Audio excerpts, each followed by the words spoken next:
1998 അന്നെനിക്ക് 19 വയസ്സായിരുന്നു.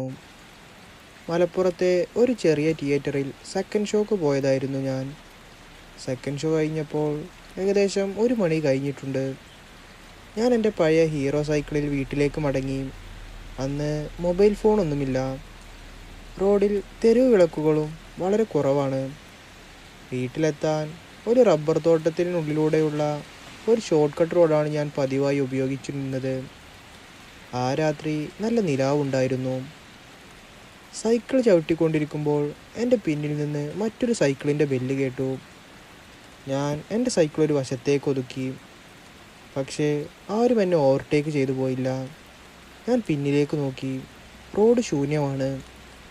തോന്നിയതായിരിക്കുമെന്ന് കരുതി ഞാൻ വീണ്ടും സൈക്കിൾ ചവിട്ടി. 5 മിനിറ്റിന് ശേഷം അതേ ബെല്ല് വീണ്ടും.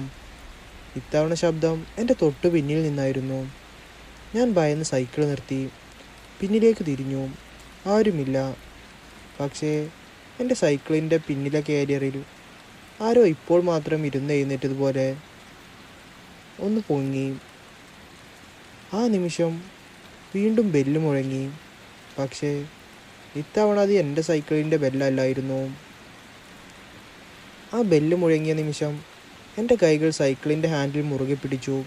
ചുറ്റും നോക്കി. റോഡ് ശൂന്യം. റബ്ബർ മരങ്ങൾ മാത്രം. കാറ്റ് പോലുമില്ല.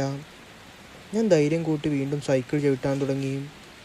പക്ഷേ 2 പെഡൽ ചവിട്ടിയതും എൻ്റെ പിന്നിൽ നിന്നൊരു ശബ്ദം, "ചവിട്ടണ്ട."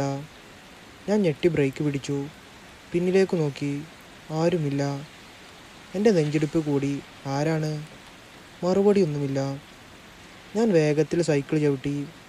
കുറച്ചു ദൂരം ചെന്നപ്പോൾ റോഡിന് നടുവിൽ ഒരു പഴയ സൈക്കിൾ കിടക്കുന്നത് കണ്ടു. അതിലാരുമില്ല. അതിൻ്റെ മുൻചക്രം മാത്രം പതുക്കെ കറങ്ങുന്നുണ്ട്. ഞാനത് മറികടന്ന് പോകാൻ തീരുമാനിച്ചു. സൈക്കിളിൻ്റെ അടുത്തെത്തിയപ്പോൾ അതിൻ്റെ ബെല്ല് സ്വയം മുഴങ്ങി. ഞാൻ ഭയന്ന് ശക്തിയായി പെഡലടിച്ചു. എൻ്റെ സൈക്കിൾ മുന്നോട്ട് പോയില്ല. പിന്നിൽ നിന്ന് ആരോ കാരിയർ പിടിച്ചു വലിക്കുന്നത് പോലെ ഞാൻ മുഴുവൻ ശക്തിയെടുത്ത് പെഡൽ ചവിട്ടി. പതുക്കെ സൈക്കിൾ മുന്നോട്ട് നീങ്ങി. അപ്പോഴാണ് റോഡരികിലെ റബ്ബർ മരങ്ങൾക്കിടയിൽ നിന്ന് ഒരു മനുഷ്യൻ്റെ നിഴൽ പതുക്കെ റോഡിലേക്ക് ഇറങ്ങി വന്നത്. അവൻ നടക്കുകയായിരുന്നില്ല.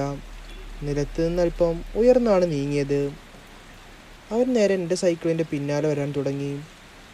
ഞാൻ ഒരിക്കലും ഇത്ര വേഗത്തിൽ സൈക്കിൾ ചവിട്ടിയിട്ടില്ല. മുന്നിൽ ദൂരെയായി എൻ്റെ ഗ്രാമത്തിലെ ആദ്യത്തെ വീടിൻ്റെ ലൈറ്റ് തെളിഞ്ഞു. അവിടെ എത്തിയാൽ ഞാൻ രക്ഷപ്പെടും, ഞാൻ മനസ്സിൽ പറഞ്ഞു. പക്ഷേ അടുത്ത നിമിഷം എൻ്റെ സൈക്കിളിൻ്റെ പിന്നിലെ കാരിയർ ഭാരം കൂടാൻ തുടങ്ങി.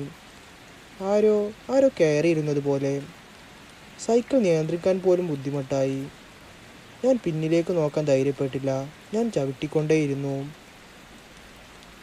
എൻ്റെ കാലുകൾക്ക് വേദന തുടങ്ങിയിരുന്നു. എന്നാലും ഞാൻ സൈക്കിൾ നിർത്തിയില്ല. കാരിയറിൽ നിന്ന ഭാരം ഓരോ നിമിഷവും കൂടിക്കൊണ്ടിരുന്നു. എൻ്റെ ശ്വാസം വേഗത്തിലായി. മുന്നിൽ ഗ്രാമത്തിലെ ആദ്യത്തെ വീട്ടിലെ വിളക്ക് ഇപ്പോഴും കാണാം.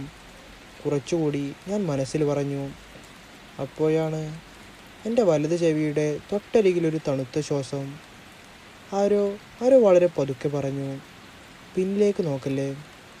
ആ ശബ്ദം കേട്ട നിമിഷം എൻ്റെ ശരീരം മുഴുവൻ വിറച്ചു. ഞാൻ തിരിഞ്ഞു നോക്കിയില്ല. കാരണം ആരോ പിന്നിലിരിക്കുന്നുണ്ടെന്ന് എനിക്ക് ഉറപ്പായിരുന്നു. ഞാൻ കഴിയുന്നത്ര വേഗത്തിൽ സൈക്കിൾ ചവിട്ടി. പെട്ടെന്ന് സൈക്കിളിൻ്റെ ചെയിൻ വലിയൊരു ശബ്ദത്തോടെ ഊരിപ്പോയി. സൈക്കിൾ നിശ്ചലമായി. എൻ്റെ ഹൃദയം ശക്തമായി മിടിച്ചു.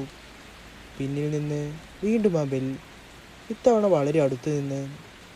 ഞാൻ പതുക്കെ സൈക്കിൾ ഉപേക്ഷിച്ച് ഓടാൻ തുടങ്ങി. ചെരുപ്പ് പോലും നോക്കാതെ. കയ്യിൽ ടോർച്ചില്ല. ചുറ്റും ഇരുട്ട് മാത്രം. ഓടിക്കൊണ്ടിരിക്കുമ്പോൾ പിന്നിൽ നിന്ന് വീണ്ടും ബെൽ ശബ്ദം. ആരോ സൈക്കിൾ ചവിട്ടി എൻ്റെ പിന്നാലെ വരുന്നത് പോലെ. ഞാൻ തിരിഞ്ഞു നോക്കിയില്ല. മുന്നിലൊരു ചെറിയ ചായക്കട. അത് അടച്ചു കിടക്കുകയായിരുന്നു. അതിൻ്റെ വരാന്തയിലേക്ക് ഞാൻ ചാടിക്കയറി. അപ്പോഴാണ് പിന്നിലെ ബെൽ ശബ്ദം പെട്ടെന്ന് നിന്നത്. ഞാൻ ധൈര്യം കൂട്ടി റോഡിലേക്ക് നോക്കി. റോഡ് ശൂന്യം. എൻ്റെ സൈക്കിൾ മാത്രം നടു റോഡിൽ വീണ് കിടക്കുന്നു. പക്ഷേ അത് പതുക്കെ സ്വയം മുന്നോട്ട് നീങ്ങാൻ തുടങ്ങി. ആരും ചവിട്ടുന്നില്ല. എന്നിട്ടും സൈക്കിൾ മന്ദഗതിയിൽ ഇരുട്ടിലേക്ക് പോയി. അല്പസമയത്തിനു ശേഷം ഒരൊറ്റ ബെൽ, പിന്നെ പൂർണ്ണ നിശബ്ദത.